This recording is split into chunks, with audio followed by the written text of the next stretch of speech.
Pro-life, that radical idea that babies are people too. Is the movement doomed in Canada, or is there any hope on the horizon? I'm Faith Goldie, and you're watching a special edition of On the Hunt.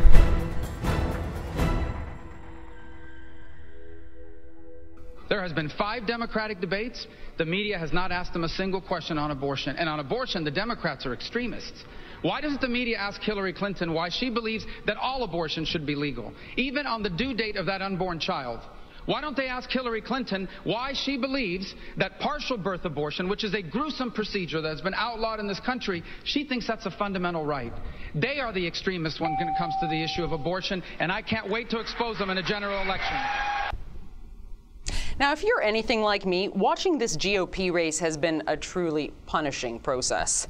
Between candidates pissing contests over who loves life and liberty more, well, I'm just frequently reminded of how uninspiring our right-leaning culture can be up here north of the 49th, especially on the topic of abortion. Unlike our neighbors to the south, the majority of pro-life politicians in Canada, well, they just don't speak up.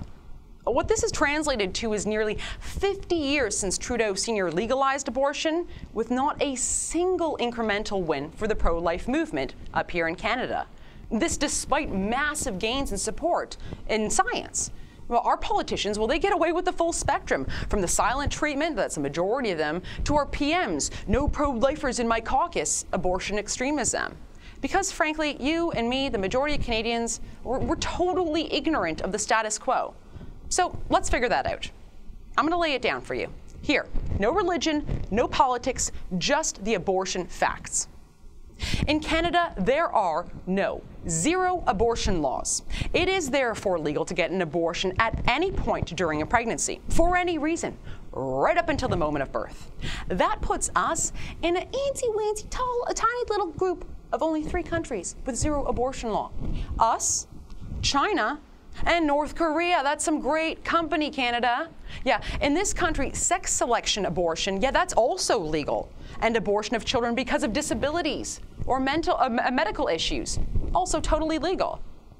At least 100,000 surgical abortions are committed annually in this country, while countless more chemical abortions occur with drugs like the RU486 pill. Now, in Canada, almost all abortions are funded by you and me, the taxpayers. This despite the fact that Canada's Health Act only requires medically necessary procedures to be insured. Well, the truth is, almost all abortions taking place in Canada, yeah, they're not medically necessary. See, less than 1% of abortions are for so-called hard cases of rape and incest. Only 3% of abortions are committed for the alleged hard case of health risk to the mother. On the other hand, 33% of all reported abortions are repeat abortions. In Canada, abortion is used primarily as birth control. Meanwhile, 60% of Canadians, a clear majority, yeah, well, they actually support an introduction of some sort of law in this country that places limits on when a woman can have an abortion. It makes sense, doesn't it? Now, I'm going to make things a little bit political again here, because frankly, how can I not? With all this going on in the background, our Prime Minister won't let people who question the status quo into his party. I mean, just think about that for a second. How does that conversation even go? Oh, you're against gendercide in the womb? Get out of here. I mean, it's like so weird. So we've got another 4 to 6 years of this guy, an abortion extremist, at the helm.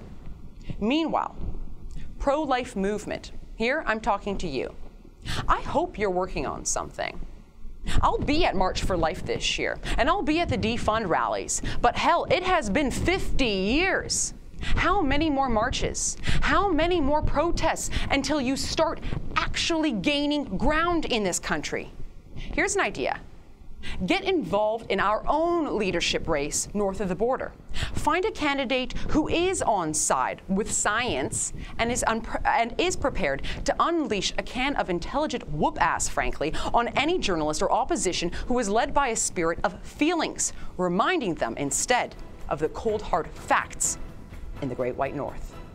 Stay with us. More of On the Hunt on the other side of this break.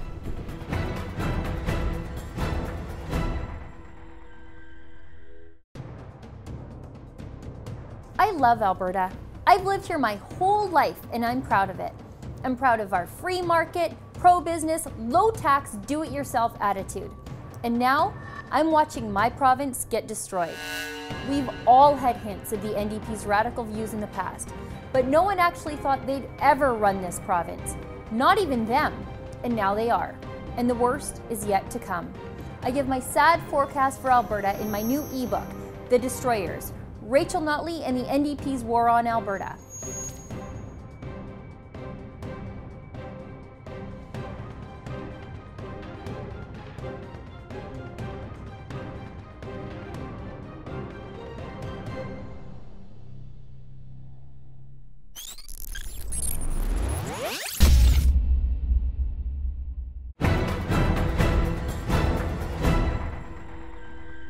It should be the woman's decision to make that choice no matter what, period. Now, if that means taking action up to a month before the child is born, that should be her decision. How about a week? A week? That's her decision again. How about a day? Also her decision. It's not for me or any member of parliament or religious organization to tell her otherwise. How about postnatal abortion? Postnatal abortion? If that's the option, then that's the option. But again, I'm not advocating murder of any kind. It's not my choice. Postnatal abortion. I'm pretty sure that is called murder. Welcome back. Our next guest has been the face of the pro-life movement for the near entirety of her adult life. Formerly with Campaign Life Coalition, pro-life leader Alyssa Golub is on the hunt with us. Alyssa, thanks so very much for being with us. All right, so what we had there was our old Marissa Samcu, formerly with the Rebel.media, at last year's March for Life. She was talking to a pro-choice advocate. And they call us the extremists. Tell me, from your expertise and your vantage point, is there any hope in changing the narrative around where the pro-life movement is right now in Canada? Absolutely, I think so. And I think the March for Life demonstrates that. I mean, it's the single largest rally on Parliament Hill every single year with over 20,000 people in attendance. The majority of those people are young people over the age of 20 in their high school or even in their university age. So I think that seeing that grow every single year is conducive to societal mentality. And I also see a surge of a young diversification of the movement. So it's no longer, the older activists or the very right-wing or even Christian activists. It's the people in the LGBT community. We have Muslims for Life. We have Sikhs who are joining internships, pro-life internships across the country. We have people of all sorts of cultural backgrounds, all sorts of faith backgrounds joining this movement because it isn't a religious issue. It's a human rights issue, and it's something that everybody can fight against. I often quip that if you want diversity, either head to a pro-life rally or a gun range. That's where you'll see some color and diversity.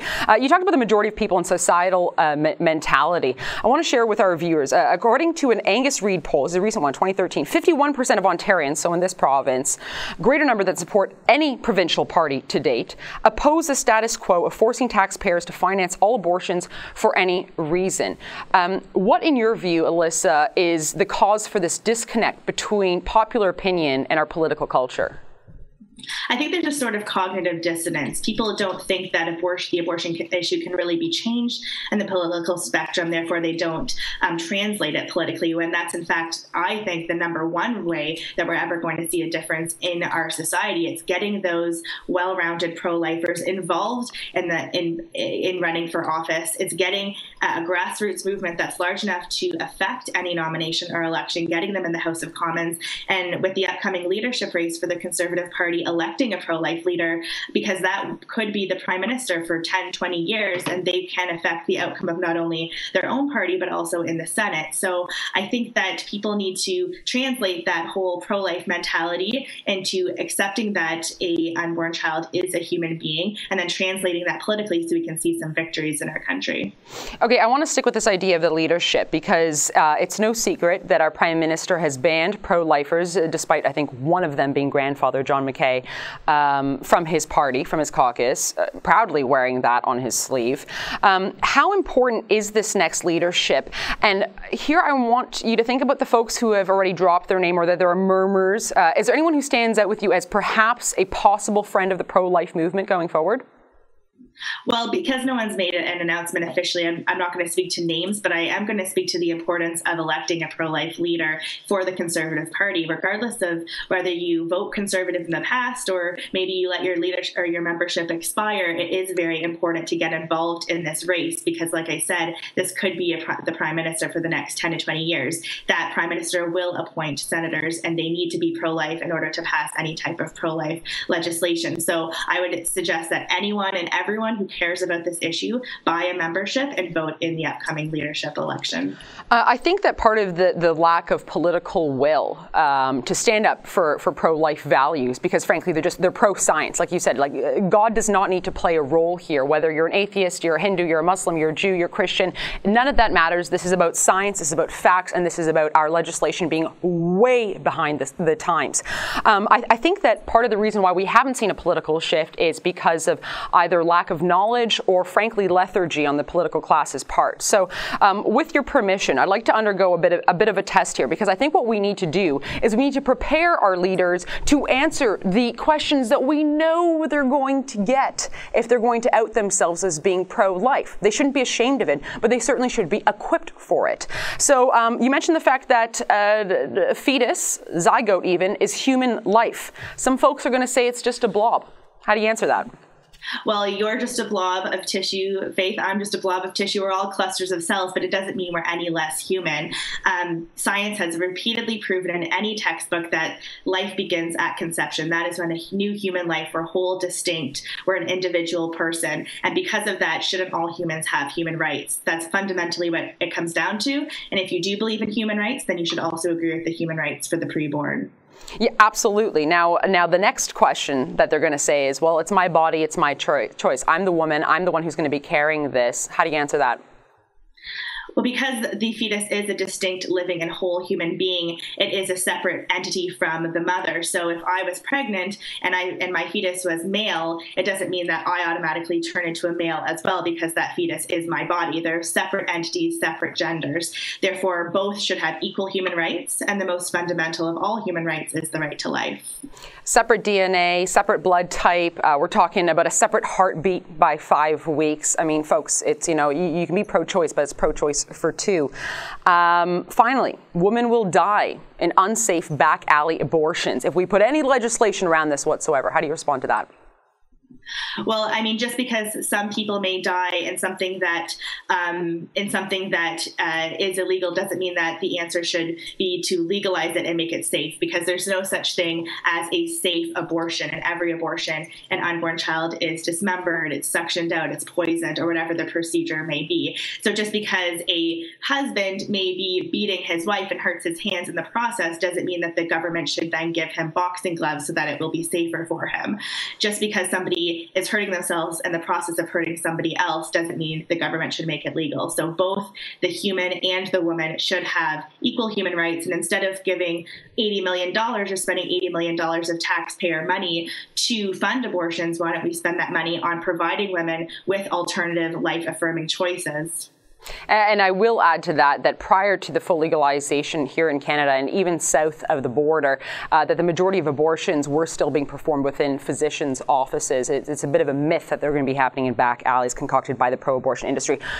Alyssa, we are so happy for you. We are so blessed to have you in this country. We wish you the very best going forward. We hope to have you on again on the show. Tell folks at home how they can find you. Well, we are, I was formerly with Campaign Life Coalition and a great pro-life organization, a national pro-life organization. And I recently left to start a focused political organization called Right Now. So if anybody wants to check it out, they can Google the name or go to our URL at startsrightnow.ca. Perfect, Alyssa. You're awesome. Thank you so very much for your time today. Thanks so much, Faith. All right, folks, stay with us. When we return, one man's mission to protect unborn victims of crime. That's next.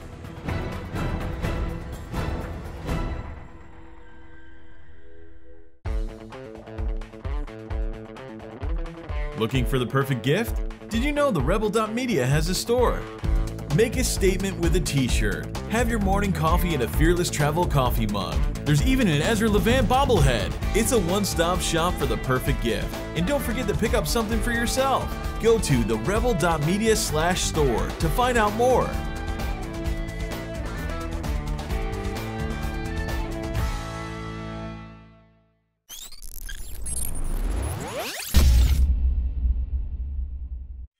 Ontario residents are being hosed on electricity prices. The latest Auditor General's report says we've been overcharged by $37 billion over the last several years. That works out to nearly $2,800 for every man, woman and child. Why? Mismanagement and bad policy choices from the Ontario Liberals. It's going to cost us billions more in coming years. Energy Minister Bob Chiarelli won't take responsibility. He's lashing out. It's time for Bob to go. If you agree, go to firebob.ca. That's firebob.ca and make your voice heard.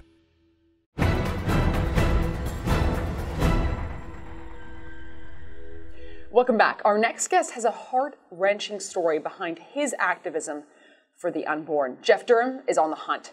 Jeff, thanks so much for being here. I don't want to steal your thunder here. I want you to tell us your story. How did you become involved in the fight to secure legal rights for the unborn? Well, my daughter was murdered. Cassie was less than 10 weeks away from giving birth to our daughter, Molly. And she was murdered in her home. And I had no idea that, I don't think most Canadians do, but there's no representation for either Molly's life or Cassie's choice in the criminal justice system. So her accused killer is not being charged with his crime. So what you'd like to see is essentially murder charges for two, not just one, correct? Well, essentially what I would like to see is an adequate punishment that reflects the reality of the crime, not completely ignores half of it. And that's exactly what's happening. Well, Jeff, we are so sorry for your loss, and we thank you for being here on the show with us today, and we thank you for your activism. And you have made some significant steps. This isn't just white noise. Tell me a little bit about your efforts with Bill C-484. What's the nature of that bill? Well, Bill C-484 is a preborn victims of crime law. And the way I see it, in all my understanding and everything that's come, it is a perfectly logical bill that will not affect abortion rights in any way, but it will hold a criminal accountable when he harms a pregnant woman and takes the life of her baby. I've seen there's been a lot of pushback to this bill online. A lot of what they refer to as pro-choice groups saying, look, if we do what Jeff Durham wants, if we do what Bill C-484 outlines, then all of a sudden we're going to start putting up restrictions around abortion and so on and so forth. How do you respond to that sort of criticism? Well, it's basically fear propaganda, and I don't entirely understand it, because a bill like this would secure a woman's choice and make it so that it was only hers.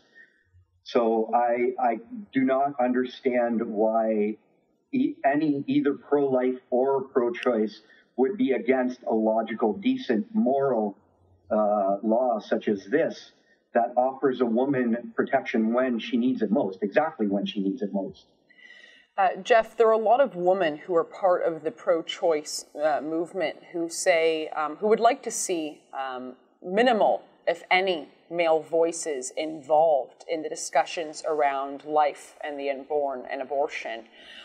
How do you respond to that as a father who lost your daughter Molly only 10 weeks before her due date? I would respond in this way. This was not Cassie's choice. Molly is my daughter, and this was not Cassie's choice. I don't know how to make it any more simple than that. Molly's my daughter. I represent Molly, and Cassie's not here to speak of her choice, which was very clear. She was very, very happy to be having Molly, and I don't know how to respond to it other than that. I don't mean to politicize this situation in your life, but I have to ask you, we know that our current Prime Minister, Justin Trudeau, has banned all pro-lifers from entering his caucus. He wore that badge with honor. Do you have any sort of hopes of seeing a revival of Bill C-484, any sort of wins when it comes to your vantage point under our new Liberal leadership? Absolutely, because this should be looked at from a perspective separate of abortion politics. Something like this can be done in spite of pro-life and pro-choice. It is logical and decent, and I think that anybody that would take the time to actually truly look at it, they would see that this is outside of abortion politics. Both sides can agree to, whatever their perspective is, can agree on something like this. Abortion is meant to be a woman's choice. This was homicide. Jeff, I want to thank you so very much for walking us through what I'm sure is a difficult process. And all I can say is thank you, Jeff. Thank you. All right, folks, don't touch that dial. We'll be right back.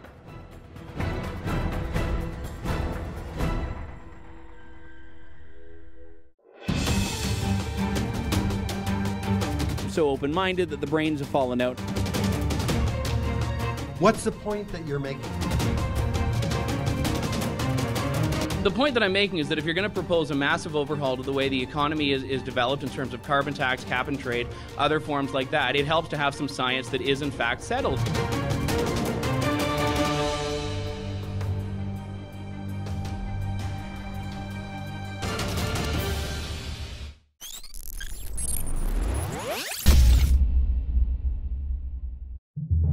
We've heard you loud and clear. You can't get enough Canadian conservative news and opinion.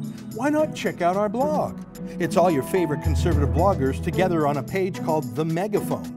Go to therebel.media/themegaphone or click on the Megaphone menu from our main page to check it out.